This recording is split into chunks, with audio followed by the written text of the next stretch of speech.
Hi gang, hope you're well. So today I'm finally getting around to a highly requested video. Quite frequently get emails from people that want to go into the music industry and want to conduct interviews with bands and things, but they're not sure about how to go about it or the little nitty-gritty bits of how the system works. So I thought I'd do a video about it today, going from the process of emailing and arranging the interview to, the final product. So let's go. Before anyone says it, I'm doing this video from someone that's had experience. I've made some horrific mistakes in my time. I've done things terribly and I still do some right shockers. But because I've made those mistakes and I've seen things go wrong and I've done things wrong, I feel I am in a position where I can offer some advice to newbies. So that's why I'm here today.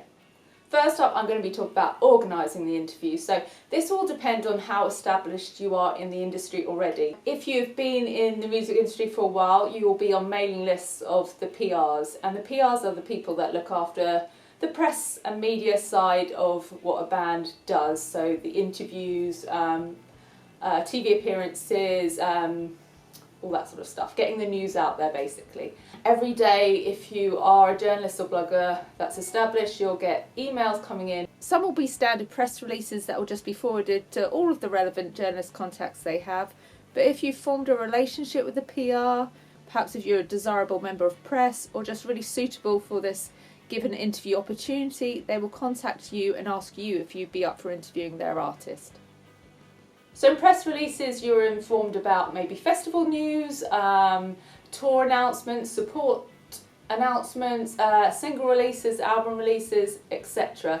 And quite often in the emails, it will say, get in touch for review copies. So if you're a reviewer, you can request a CD, although most of the time these days it's done digitally and you'll be sent it and be given a passcode and that sort of thing, just because leaking's become such a big thing now.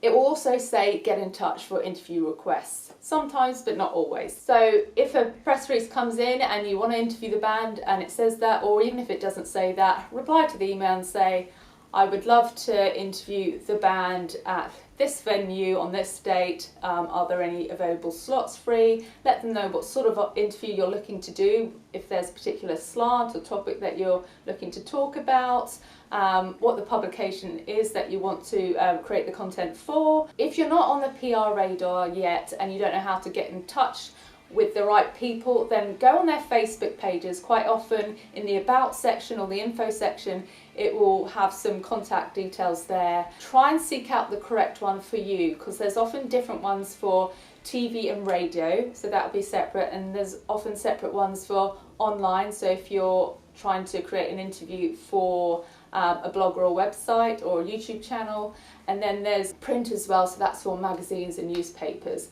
So try and seek out the correct one first, and that will put you in good stead. Otherwise it's a lot more faffing. If it's not on the Facebook, sometimes it's in a Twitter bio, but generally if the band is quite large, they don't put the contacts out there, because obviously they'd be inundated with really small publications or fans or people that really they don't need contacting them, and once they get to a certain stage they have all the contacts they need, and the sort of press people they need will already kind of be sorted out. So that's why that happens. So if you haven't worked with the PR before, or you're a fairly new publication channel or whatever, when you email the person, kind of introduce who you are, say in brief what it is you do, what the publication is about, maybe some stats just to kind of entice them and show them that you're kind of worth taking seriously. But don't be too waffly, because these people are so busy and they get hundreds of emails a day. So keep it concise, to the point, but have enough information in there that they would need. I don't need to say this, but just make sure it's polite and professional, and obviously if you can avoid typos, that's great. I know we're all busy and sometimes it happens, but try and avoid it. In some cases it might be handy to put a link to a previous interview you've done, just to show them what sort of thing you're looking to do with this particular artist as well. So if you've got the thumbs up and they've said yes to an interview, right, first of all, the prep. I try and do quite a lot of research before an interview. So for me, that involves reading their latest tweets, reading their latest Facebook updates, listening to whatever their latest release is. So if you're going to talk about an album, make sure you've listened to the album, and same goes for the single. If they've got Snapchat, watch the Snapchat. If they've got YouTube channel, watch their YouTube videos. I also try and look at previous interviews they've done, maybe in the last few months, so I can try and gauge what questions they've been asked over and over again, see what questions they tend to respond to well and ones they don't seem to want to talk about, and I kind of shape my plan of interview questions around that. I don't like to go with anything written down. I don't like having cards or anything like that, but I know a lot of people like going with it written down, or at least bullet points or even notes on their phone. So whatever works for you. I just find that I'd rather it felt like a natural conversation, and I find if I had cards, I would tend to look down at them too much and the eye contact would be lost, and I maybe wouldn't listen to them as much as I'd like to. Make sure you're not late. I'm probably too much the other way because I am always really early, but I always get the train before the train I need to get, just because I don't want to be rushing and flapping, because there's nothing worse than getting there sweaty, out of breath, and then having to sit down and try and be composed and do an interview and get your brain in gear. I should tell you that promo days or interview days rarely go to schedule. There are usually cancellations, maybe someone's ill, things just tend to run a little bit late, and sometimes you might be invited in early because someone hasn't turned up. So just be prepared that things will be kind of shifted about. And these promo days, so if it's maybe a new album coming out or they've announced some really big news, they often have a day or two of promo. So it might be at their record label, or it might be at the venue if they've got a gig that night, and sometimes they occasionally hire out spaces within hotels and things like that. So you often meet other journalists when you're waiting for your turn, so it's always nice to chat to them, see how they're approaching the interview and stuff as well. When you finalise the interview, you will likely have been told to either text or call the PR or manager when you arrive, so make sure you follow whatever they suggested, and just wait patiently to see what they want you to do, whether they say come up and meet me now or just wait in the reception. Just do as you're told, basically. When it is your time, go in, try and be as confident as possible, shake the hands of people. Sometimes they go for the hug and you end up doing some awkward greeting where you crunch your hand or you accidentally kiss them or something embarrassing. I've done all of the above. But just go in and try and be as confident as possible. You're there to do a job, you've been invited there, so you're just as worthy of being in that room as the artist. So just be confident. Try and set up as quickly as possible, because I find it very stressful when you see a band kind of get really bored because they're waiting for 1,000 cameras to get set up and 1,000 sound mics and things to get set up. That's why my kind of setup has always been very basic. I just go with me, with a tripod and a camera and just a plug-in mic, because I just rather that was a really quick process and there wasn't that awkward setup time where they're just like, come on. But obviously if you want a very professional, slick look, maybe hire a crew that can take care of that for you, so you can fully concentrate on, you know, the task at hand and the questions you want to ask, and you're not worrying about whether the sound's right or the camera's right. If your interview is at a venue, you're likely to be in a dressing room and the spaces are very, very tight. So the more compact the equipment, the better, but make sure you have decent lighting because they're very dingy and you'll end up with very grainy footage, which is something you'll see on a lot of my videos. Also, make sure you have a plug-in mic and not just relying on the camera's sound, because quite often if you are interviewing at a venue, you'll find that it's happening at the same time as a sound check and you just won't be able to hear your voices, and you'd be really gutted to come home and find that, you know, you can't use the footage. I bought a nice Rode mic for that and that seems to do a good job. So this is always different depending on the interview you have. Sometimes the PR and the manager will leave you with the band or the artist in the room and just come and like knock on the door or open the door when your time's up. I generally tend to get about 15 minutes, but it kind of depends on your size and what sort of content you create, but that's kind of the standard. Film junkets, where you just sit down in the seat and the crews all set up, tend to be about 6 to 10 minutes. As I was saying, sometimes you're left alone in a room and sometimes you have an audience, and that can be quite daunting. So sometimes the PRs like to watch to check that nothing is said in the interview that they wouldn't want put out there, and to check the artist hasn't spilled any beans they shouldn't have spilled, etc. Sometimes the manager stays in, sometimes there's makeup artists and hairstylists ready and waiting. When I did Baby Metal, I had about 50 people watching, and it was absolutely terrifying. So just prepare yourself that you might be alone with the band, or you might have an audience. You just don't know which way it's going to go generally. Before the interview, I always ask the PR or the manager, whoever's there that day, what information they really want to get in the interview. So if they're looking to plug a DVD or a new album or a single or mention a new tour date or whatever, I make sure that I found that out and that I insert it into the interview, because they're obviously holding press for a reason, and you want to make sure you get that information in for them. Obviously sometimes it makes it hard to make it a flowing conversation when there's certain things that you've got to mention in there. You're aware that you've got a time limit, but you're also wanting it to be kind of a natural flowing conversation. So it is quite an art. I know it seems easy, but it's completely different to just doing a YouTube collaboration. There's a lot more pressures and a lot more things on you. Don't feel bad if you do find it tricky, because it is a lot trickier than it might seem.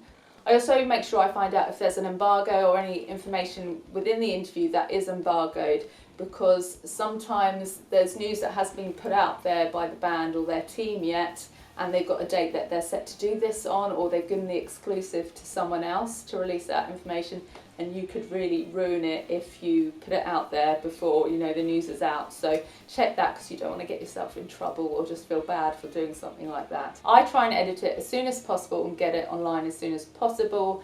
I will then send the link to the PR for them to have a watch and hope that they're put on their socials. PRs have to collate their results quite often to show how many people they've reached with the interviews that they've arranged and that sort of thing. So it's really helpful for them to know what has gone up online, whether it be a blog or a video or a review or an interview. When you put it online, make sure you at the bands or whoever you interviewed in the tweet, put it up on as many socials as possible to kind of expand the reach, and make sure you tag it properly in your YouTube. Perhaps you've gotten to know some bands, or you've met some bands just milling around a festival and you think, aha, I could grab them for a quick interview. Most of the time the bands are extremely willing to do interviews, particularly the smaller bands. At that stage they want to do as much press as possible and get their name out there as much as they can.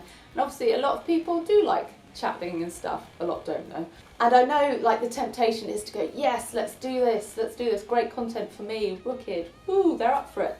But please hold off on this or think about this carefully, because what you may not have considered is that the PR, the press team and the management might have a very kind of strategic press plan going on. So they might have given certain publications exclusives that you could end up ruining. They might have a really clear plan of the sort of publications they really want the band to kind of veer towards for this album campaign. So for instance, they might not want them to do the Kerrangs, they might want them to do the Enemies and the Q magazines, for example. You could potentially ruin something that their team has really spent a lot of time and effort planning very carefully.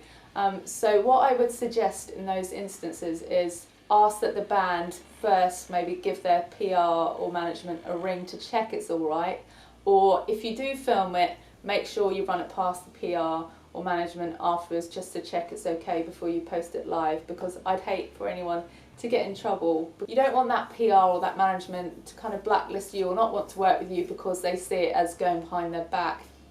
It's kind of just a level of respect thing, just run it past them, and it could be fine. So it's really worth doing in the long-term view of things.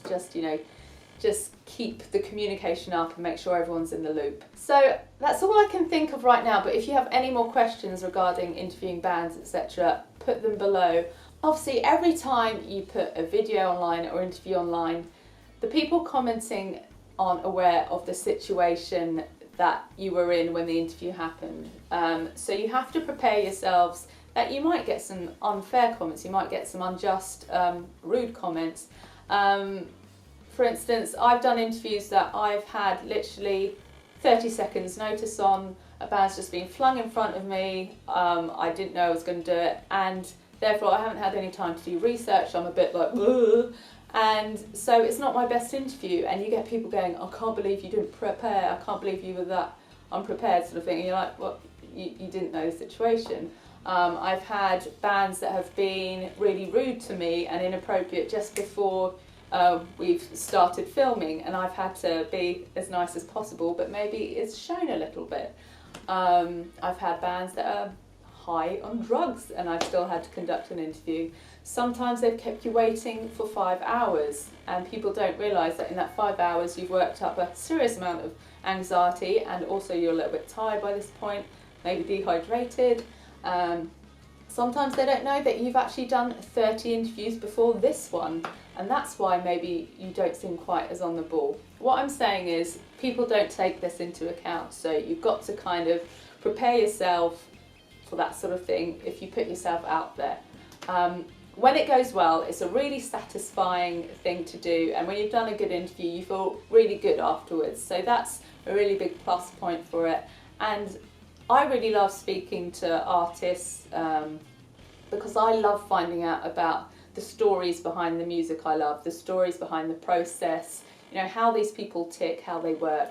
And that's why I often try and do more longer interviews. But my suggestion is that, you know, if you're thinking about hits and you're thinking about how many views you get, you're probably better off going for the really short, snappy 5-minute ones, but it depends what you're in it for. I prefer to delve a bit deeper and maybe forgo a few views, but if you want the big hitters, go for the short, snappy ones. Okay, I think that's about it. I'll shut up now, and I really hope that was helpful, and good luck to all those kind of starting a career in interviewing. Wishing you all the luck in the world. Smash it.